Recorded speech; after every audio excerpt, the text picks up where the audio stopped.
The story opens with a digital death sentence whispered in a room built for violence. It's not a leak, it's a ghost. Someone is erasing us from the inside, one decimal point at a time. This immediately establishes a high-stakes catastrophe. The legendary Kang Syndicate, a multi-generational power center, is being dismantled by an invisible financial predator.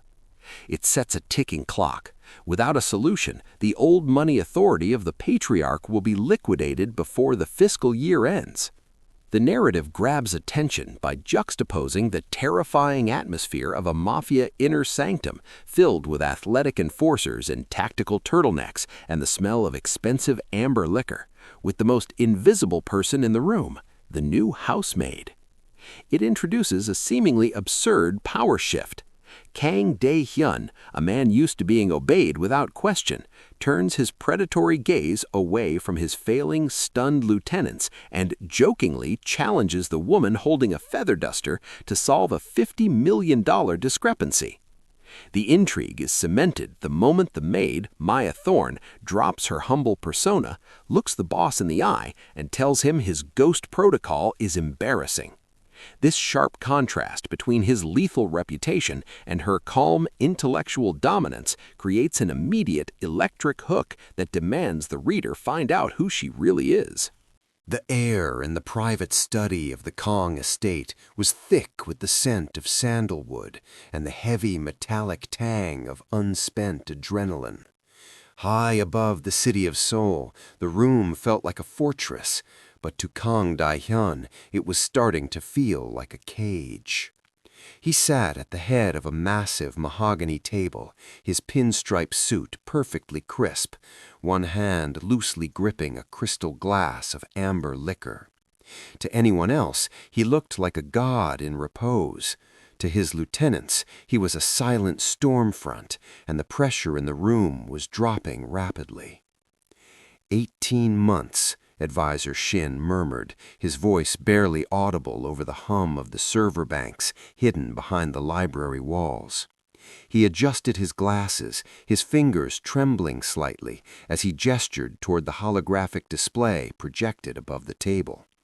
At the current rate of erosion, the syndicate's primary holdings will be mathematically non-existent. It isn't the police and it isn't the triads. It's the infrastructure itself. We are bleeding into the digital void. Dae-hyun didn't move. His slicked-back gray hair caught the warm golden light of the chandelier, and his sharp cheekbones looked as if they had been carved from flint. Across from him, Ji-hun, the operations manager, slammed a fist onto the table. The ice in Dae-hyun's glass didn't even clink. "Then we find who is doing it and we cut their hands off," Ji-hun barked, his jaw tight with the frustration of a man who only knew how to solve problems with a blade. "Money doesn't just vanish, Shin. Someone is stealing from the patriarch." "It's not theft, you fool," Shin countered, his face pale in the cold blue light of the data streams. "Our laundering routes are 20 years old.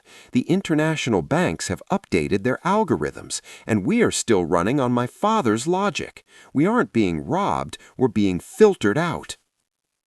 Dae-hyun finally tilted his head, his dark eyes tracking a red line on the graph that was plummeting toward zero.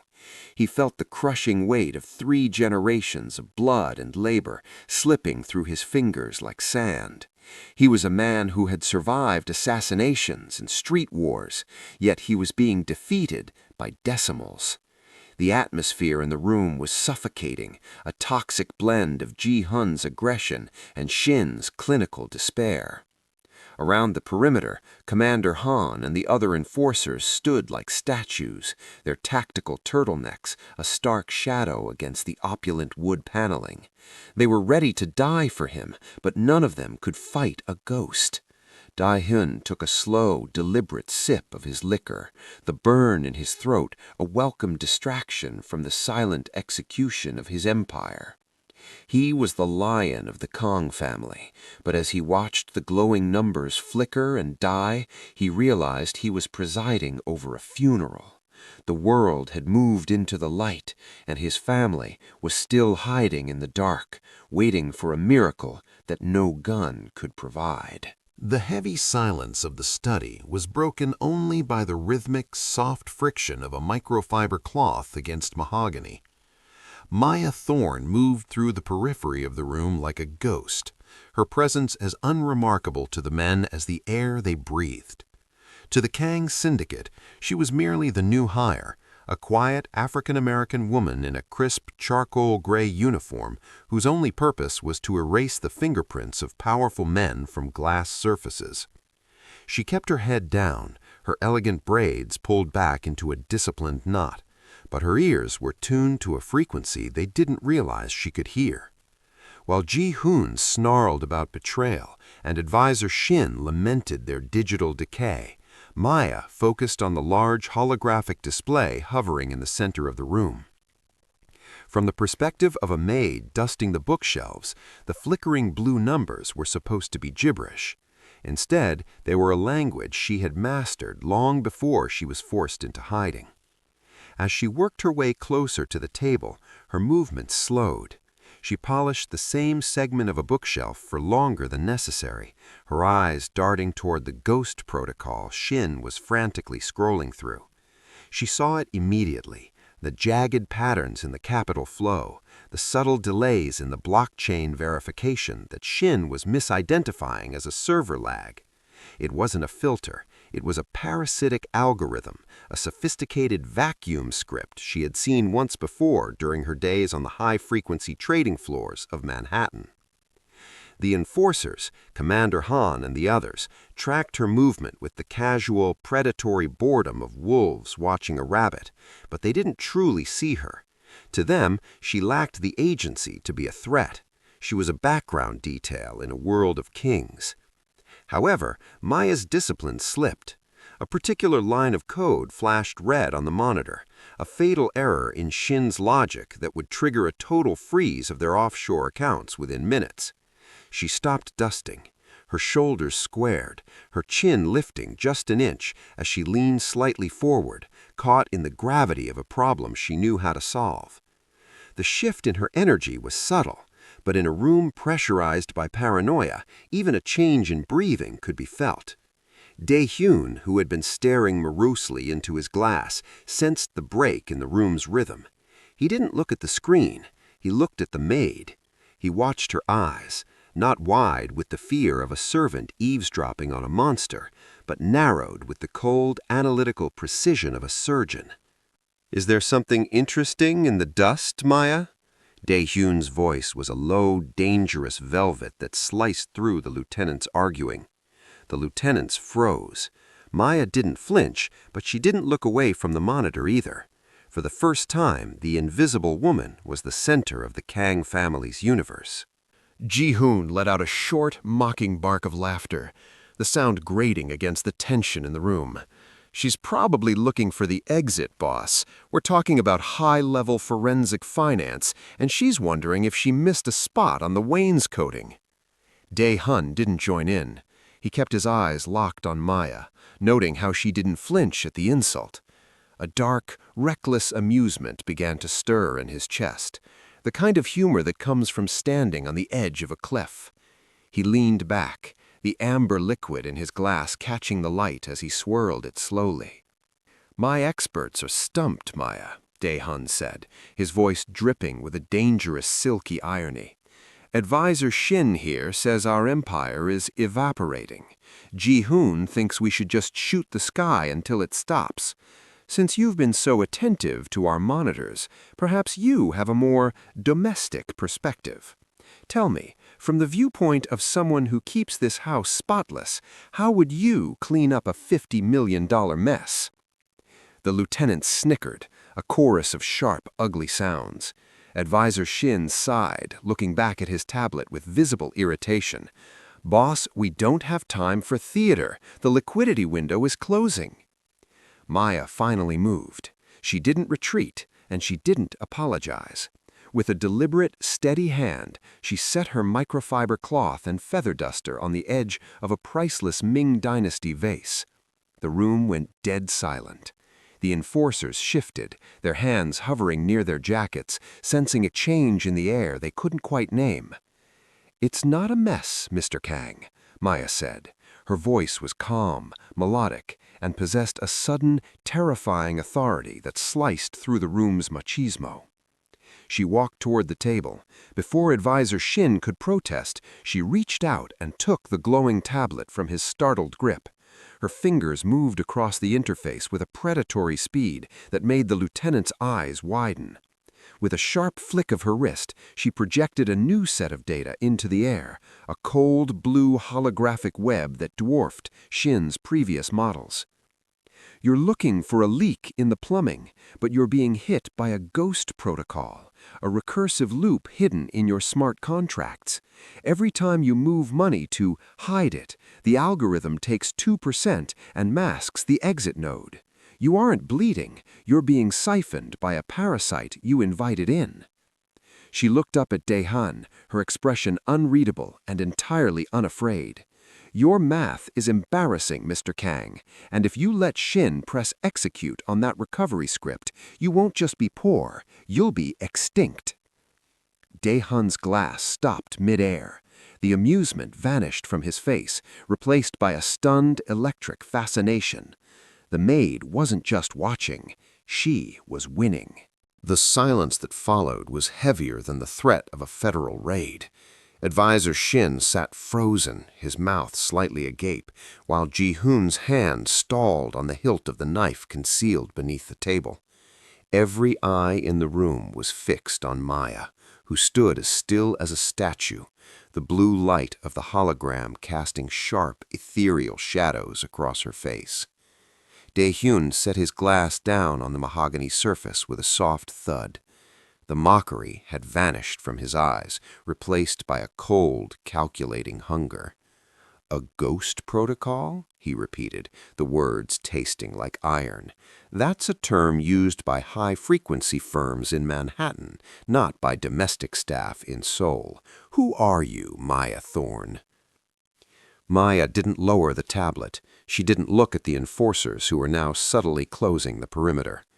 "5 years ago, I was a lead quant at Thorne Blackwood," she said, her voice devoid of emotion. "I designed the algorithms that moved 4% of the world's daily trade volume. I wasn't just a prodigy, I was the architect." Dae-hoon's brow furrowed. "I know that name. Thorne Blackwood." Collapsed overnight, a whistleblower scandal involving the manipulation of sovereign debt. The lead strategist vanished before the SEC could make an arrest. "I didn't vanish," countered Maya, her gaze finally meeting his. "I was buried. I discovered that the firm wasn't just manipulating debt, they were laundering it for the same people who now want me dead. When I tried to trigger the kill switch, they didn't just fire me. They erased my credentials, froze my assets, and put a price on my head that made the ghost protocol look like child's play." She took a step closer to the table, the professional maid's mask finally shattering to reveal the shark underneath. "I'm cleaning your floors because a broom doesn't have an IP address. I'm invisible because in this world, a black woman with a feather duster is the last person anyone looks at twice. But I am still the person who wrote the code your enemies are using to dismantle you." Dae-hoon leaned forward, his hands interlaced. He looked at the woman he had spent weeks ignoring and saw for the first time the only person in the room who truly understood the language of his survival. The scandal that had killed her career hadn't taken her brilliance, it had simply weaponized it with a desperate, lethal edge. "You're a ghost," Dae-hoon whispered, a slow, predatory smile spreading across his face. "And it takes a ghost to catch one," Maya replied. "You can keep your experts and their 1990s logic, Mr. Kang, or you can give me the access I need to burn the people who are stealing from you. But if I do this, I'm not just the help anymore."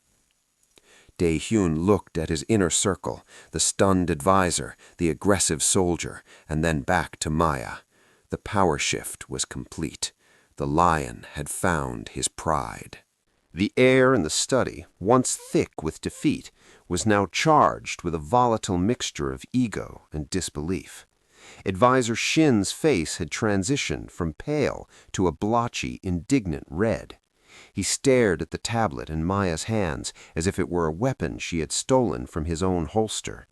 To him, the Ghost Protocol wasn't just a financial threat, it was a personal insult to 20 years of meticulous service. "This is a performance," Shin spat, his voice trembling as he looked toward Tae-joon. "Boss, you cannot seriously listen to this. She is a maid. She spent 10 minutes looking at a screen and claims to have solved a crisis that has baffled the most sophisticated analysts in the Pacific Rim. It's a con. She likely planted the virus herself when she was dusting the server terminals." Ji-hoon took a predatory step forward, his shadow falling over Maya. He didn't care about code, but he understood power, and he felt it shifting away from the men in the room. "Shin is right. It's too convenient," he growled, his hand tightening on the back of a leather chair. "A Wall Street prodigy hiding in a uniform? More like a plant from the Seoul District prosecutors or a rival family. She's not here to save the accounts, Tae-joon. She's here to map them before she hand-delivers us to the feds." Maya didn't flinch. She kept her eyes on the holographic display, her fingers making a final sharp adjustment to the data stream. "If I were a plant, Ji-hoon, I would have stayed quiet and let Shin press execute on that recovery script. Within 6 minutes, your entire liquidity pool would have been routed to a blind server in the Cayman Islands, and you would have been left with nothing but a clean floor and a bankrupt empire." She turned the tablet toward Shin, the scrolling red lines of the parasitic code now isolated and trapped in a digital cage. "The expert logic you're clinging to is exactly what they're counting on. Your vanity is their best asset." The insult hit Shin like a physical blow. "You arrogant—" "Enough," Tae-joon's voice cut through the burgeoning chaos like a blade. It wasn't loud, but it possessed a finality that made Ji-hoon freeze and Shin's mouth shut.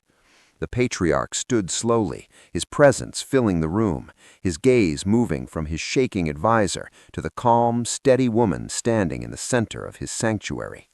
He saw the envy in Shin's eyes, the fear of a man realizing his era had ended. He saw the suspicion in Ji-hoon's, the reflex of a soldier who feared anything he couldn't break with his hands. But when he looked at Maya, he saw something else, a reflection of his own survivalist spirit. "Shin, leave the tablet," Tae-joon commanded, his eyes never leaving Maya's. "Ji-hoon, clear the room. I want the perimeter doubled, but I want the study empty. I need to speak with my new consultant alone." The hostility in the room was palpable as the men retreated, their footsteps heavy with resentment. As the door clicked shut, the silence that remained wasn't one of fear, but of a new, dangerous beginning. The heavy oak doors of the study clicked shut, sealing the room into a sudden, pressurized quiet. Tae-joon stood by the window, his silhouette cutting a sharp line against the Seoul skyline. He didn't speak for a long moment, watching the reflection of the woman behind him, the maid who had just dismantled his inner circle with nothing but a tablet and a decade of repressed genius. "In my world," Tae-joon said, his voice low and vibrating with a new kind of intensity, "visibility is a liability, but invisibility can be a prison." He turned, his gaze sweeping over her charcoal gray uniform. "You've spent enough time hiding in the shadows of this house, Maya. If you are to save my empire, I cannot have you scrubbing the floors of the men you are meant to outthink." He walked to his desk and pressed a discreet button.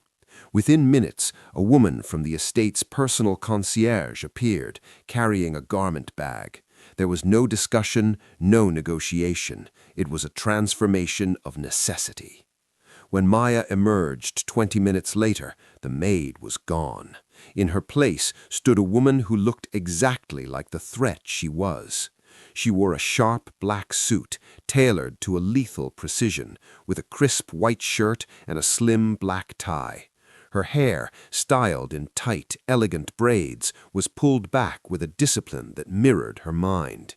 She looked less like a consultant and more like a commander. Tae-joon led her out of the study and down the private corridor of the penthouse. He stopped at a door directly adjacent to his own, one that had remained locked and used only for secure storage. He pressed his thumb to the biometric scanner, and the door slid open to reveal a state-of-the-art command center. Sleek monitors lined the walls, and a glass desk sat in the center, overlooking the city's glowing financial district. "This was my father's war room," Tae-joon said, stepping aside to let her enter. "Now it is your laboratory.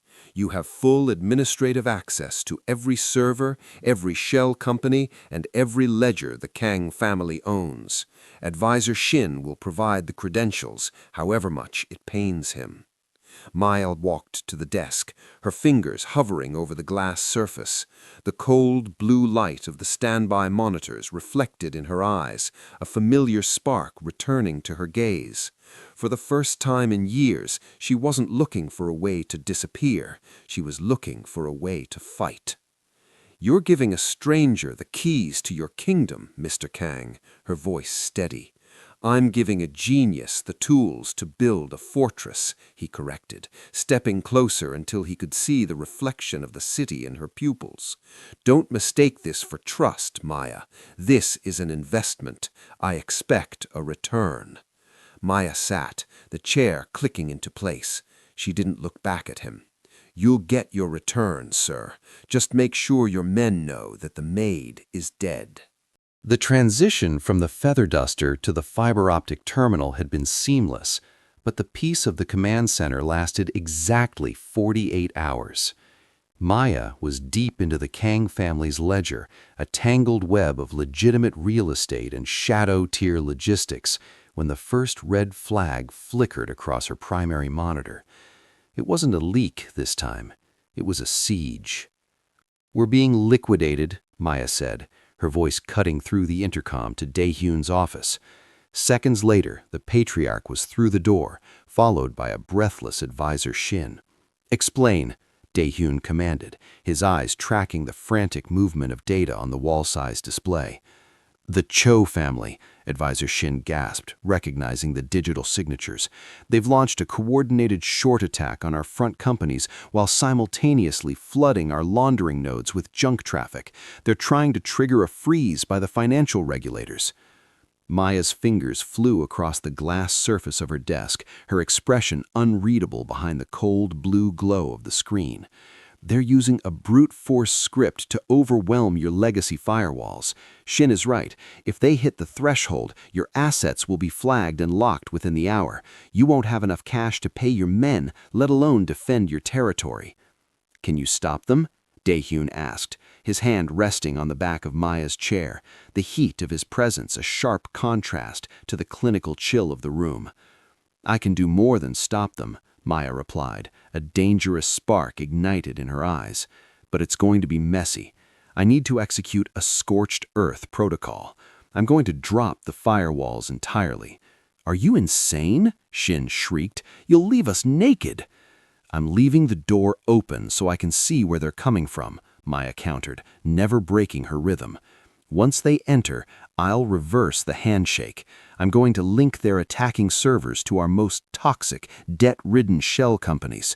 When the regulators come to freeze the assets, they won't find us. They'll find the Cho family's primary accounts tethered to $40 million of unwashed, traceable liability." Tae-joon watched her, a slow, predatory grin spreading across his face. He didn't understand the code, but he understood the kill. Do it. The room fell silent except for the frantic clicking of the terminal. Maya watched the predator nodes of the Cho family swallow the bait. With a final decisive strike on the enter key, she executed the flip. On the screen, the red tide of the attack suddenly stalled, turned purple, and began to drain back toward the source. "It's done," Maya said, leaning back. Her breathing was steady, though her heart was racing. "The Chos just accidentally bought your worst liabilities. Within 10 minutes, their CFO is going to have to explain to the SEC why they're holding a paper trail that leads directly to a heroin ring in Busan. They won't be attacking us for a long time. They'll be too busy trying to stay out of prison. Tae-joon watched her, then the woman who had just won a war without firing a single bullet. The maid was truly dead. The Shadow Queen had arrived. The victory over the Cho family had secured Maya's place within the estate, but the digital ripple she had created did not stop at the borders of Seoul. 3 days after the scorched earth maneuver, a single encrypted file appeared on the command center's main monitor. It didn't contain code or financial data. It was a photograph of Maya from 5 years ago, standing outside the Thorn Blackwood offices in Manhattan, and beneath it, a short, chilling sentence: "The ghost has been found." Maya felt the blood drain from her face. The very brilliance she had used to save Tae-joon had acted as a beacon for the wolves she had spent years outrunning. Tae-joon found her staring at the screen, her hands trembling as they hovered over the keyboard. He didn't need to read the file to understand the gravity of her expression. The door to the command center slid shut, and for the first time he didn't approach as a boss, but as a man who recognized the shadow of a death warrant. "They're coming for me," Maya whispered, her voice cracking. "The people I ran from. They've traced the signature of the reverse handshake I used against the Chos. It was my thumbprint, Mr. Kang, my style. I was arrogant, and now they know I'm here." Before Tae-joon could respond, Advisor Shin burst into the room, his face twisted with a mixture of fear and a dark, vindictive triumph. "Boss, you need to see this. We've just received an inquiry from an international private security firm, Interpol-linked contractors. They're looking for a fugitive wanted for high-level corporate espionage and the theft of sovereign data. They've tracked her signal to this coordinate." He pointed a shaking finger at Maya. "They aren't just asking Tae-joon, they're offering a cooperation bounty that would erase our remaining deaths. If we hand her over, the Kang family is clean." The silence that followed was suffocating. Ji-hoon and Commander Han appeared in the doorway, their hands resting on their weapons. The choice was a mathematical certainty for a mafia boss. Trade a maid for the total absolution of the family's sins. It was the logical move. It was the old world move. Tae-joon looked at Maya. She looked small against the backdrop of the massive monitors, a woman who had given him the keys to a new kingdom and was now waiting to be sacrificed for it. He thought of the duster she had dropped and the sharp black suit she now wore, a suit he had given her. "The bounty is significant, boss," Shin pressed, sensing his hesitation. "International interests aren't people we want to wage war with for the sake of a domestic employee." Tae-joon walked slowly toward Maya, stopping until he was inches from her. He reached out, his hand steady, as he tilted her chin up to meet his gaze. His eyes weren't reflecting the data anymore. They were reflecting a choice that had nothing to do with numbers. "I told you this was an investment, Maya," Tae-joon said, his voice a low, lethal vibration that filled the room. He turned his head slightly toward Shin, his eyes turning to ice. "I don't liquidate my most valuable assets. Tell the contractors that the woman they are looking for doesn't exist, and tell them that if they cross the Kang perimeter, they aren't dealing with a maid, they're dealing with me." Maya's breath hitched. The patriarch had chosen the ghost over the gold, and in doing so, he had declared war on the world to keep her. The tension in the Kang estate had shifted from a simmer to a heavy, pressurized weight.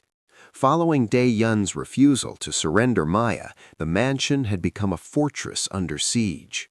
Commander Han, a man whose skin was a map of scars earned in the service of the old world, moved through the corridors with the silent, rhythmic gait of a predator. He had spent his life protecting the patriarch from bullets and blades, and to him, the woman in the sharp black suit was still a vulnerability, a civilian who had brought a storm of international contractors to their doorstep. He entered the command center as the sun began to dip behind the Seoul skyline, casting the room in a bruised purple light. Maya was at her desk, her braids sharp and her posture rigid, her eyes reflecting the rapid-fire scrolling of thermal security feeds and encrypted network traffic. "You shouldn't be here," Han growled, his voice like gravel. "The contractors have hit the outer perimeter's digital fence twice in the last hour.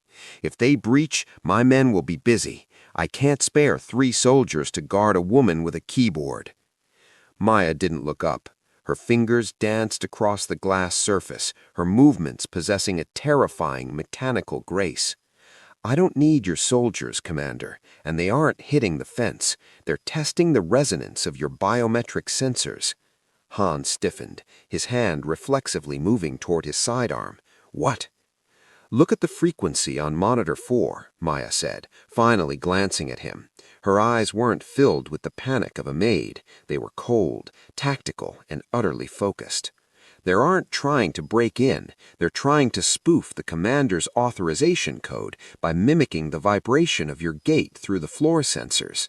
If I hadn't just isolated the signal, the front gate would have opened for them 10 seconds ago." Han watched as Maya executed a counter-command. On the screen, a red wave of interference neutralized the incoming signal. She didn't stop there. With a few more keystrokes, she didn't just lock the gate, she backtraced the spoofing device, located the van parked 3 blocks away, and remotely fried its electrical system, sending a surge of high-voltage feedback through their own equipment. A distant, muffled explosion echoed from the street below. Han stood frozen, watching the feed as a black van began to smoke, its occupants scrambling out in confusion. He looked at Maya, seeing her not as a liability, but as a sniper whose scope reached across the entire city. "You didn't just defend," Han whispered, a slow, grim respect dawning on his face. He realized then that Maya Thorne wasn't a civilian caught in the crossfire. She was a different kind of soldier, fighting a war he couldn't see, with a lethality that made his own weapons look like relics. He stepped back into the shadows of the doorway, no longer guarding a victim, but standing watch over a general. The digital storm outside the command center had settled into a low, hummed standby, leaving the room in a state of rare, heavy stillness. It was 3 in the morning, the hour when the line between duty and obsession began to blur.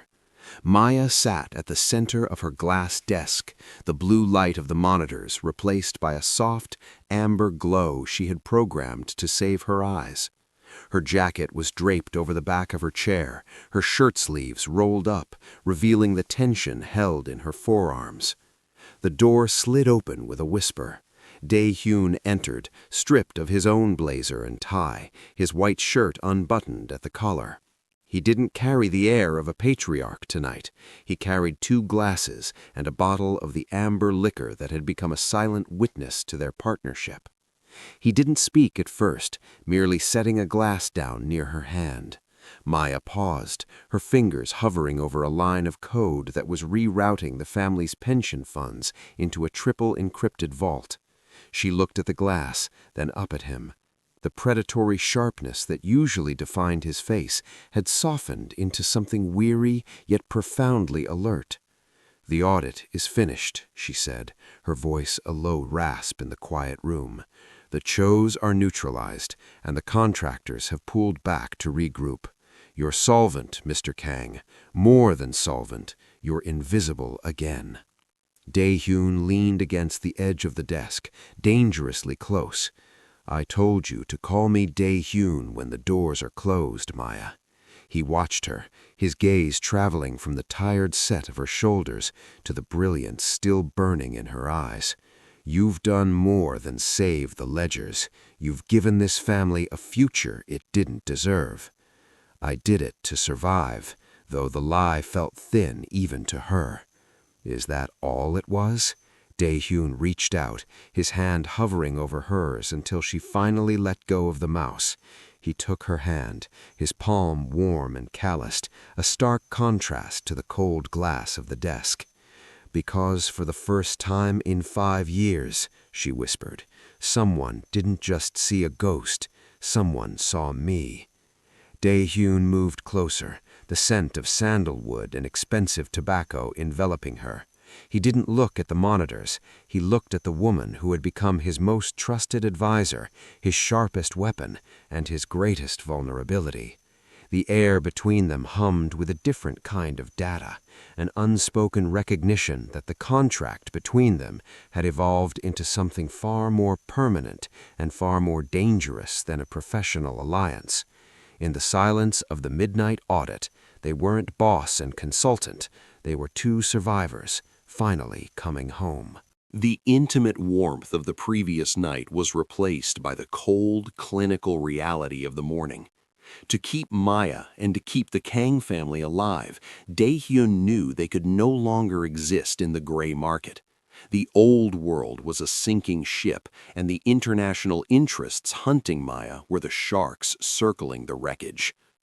"We aren't just hiding the money anymore," Maya said, her voice echoing in the war room as she projected a massive, interlocking map of global commerce. "If we stay in the shadows, they will eventually find a light bright enough to expose us. We have to move into the sun. We're going to legalize the entire Kang portfolio." Dae-hyun stood behind her, his hand resting on the back of her chair, a silent anchor. Advisor Shin looked at the screen and turned ashen. "That's impossible. You're talking about 3 generations of black ledger assets. The moment we try to bring that much capital into the legitimate banking system, the red flags will trigger a global freeze." "Not if we don't use the banks," Maya countered. Her fingers moved across the glass with a terrifying speed. "We're going to execute a decentralized pivot. I've spent the last 6 hours creating a series of synthetic exchange-traded funds backed by the family's real estate holdings. We're going to wash the capital through a high-frequency liquidity pool I built during my time at Thorn Blackwood." She looked up at Dae-hyun, her eyes burning with the intensity of the gamble. "It's a one-way bridge. Once I hit confirm, the old Kang syndicate ceases to exist. The shell companies will collapse, the paper trails will lead to dead ends, and the money will re-emerge as clean, diversified equity in a legitimate global tech investment firm. You won't be a mob boss anymore, Dae-hyun. You'll be a venture capitalist." "And the risk?" Dae-hyun asked, his voice steady. "If my timing is off by even a millisecond, the algorithm will trap the funds in limbo. We'll be penniless, and the feds will have a map to everything." Dae-hyun looked at the woman who had walked into his house with a duster and ended up holding his entire destiny in her hands. He didn't look at the screen, he looked at her. "I've spent my life betting on men with guns. I think it's time I bet on a genius. Do it." Maya turned back to the terminal. The room fell into a deathly silence as she initiated the transfer. Millions of dollars began to flicker across the screen, dissolving into encrypted packets of data and reassembling in a new, pristine ledger. The enforcers watched, breathless as their world was rewritten in real time. With a final sharp strike of the key, the red illegal markers turned a steady, undeniable green. The Kang family was no longer a target for the law. They were the law's most prestigious new tax-paying entity. The gamble had paid off, and for the first time in history, the ghost had won. The intimate warmth of the previous night was replaced by the cold, clinical reality of the morning. To keep Maya and to keep the Kang family alive, Dae-hyun knew they could no longer exist in the gray market. The old world was a sinking ship, and the international interests hunting Maya were the sharks circling the wreckage. "We aren't just hiding the money anymore," Maya said, her voice echoing in the war room as she projected a massive, interlocking map of global commerce. "If we stay in the shadows, they will eventually find a light bright enough to expose us. We have to move into the sun. We're going to legalize the entire Kang portfolio." Dae-hyun stood behind her, his hand resting on the back of her chair, a silent anchor. Advisor Shin looked at the screen and turned ashen. That's impossible. You're talking about 3 generations of black ledger assets. The moment we try to bring that much capital into the legitimate banking system, the red flags will trigger a global freeze. Not if we don't use the banks, Maya countered. Her fingers moved across the glass with a terrifying speed. We're going to execute a decentralized pivot. I've spent the last 6 hours creating a series of synthetic exchange-traded funds backed by the family's real estate holdings. We're going to wash the capital through a high-frequency liquidity pool I built during my time at Thorn Blackwood. She looked up at Tae-joon, her eyes burning with the intensity of the gamble. It's a one-way bridge. Once I hit confirm, the old Kang syndicate ceases to exist. The shell companies will collapse, the paper trails will lead to dead ends, and the money will re-emerge as clean, diversified equity in a legitimate global tech investment firm. You won't be a mob boss anymore, Tae-joon. You'll be a venture capitalist. And the risk? Tae-joon asked, his voice steady. If my timing is off by even a millisecond, the algorithm will trap the funds in limbo. We'll be penniless, and the feds will have a map to everything. Tae-joon looked at the woman who had walked into his house with a duster and ended up holding his entire destiny in her hands. He didn't look at the screen, he looked at her.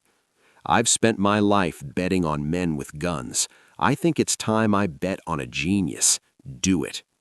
Maya turned back to the terminal. The room fell into a deathly silence as she initiated the transfer. Millions of dollars began to flicker across the screen, dissolving into encrypted packets of data and reassembling in a new, pristine ledger.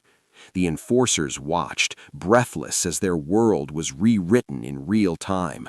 With a final sharp strike of the key, the red illegal markers turned a steady, undeniable green.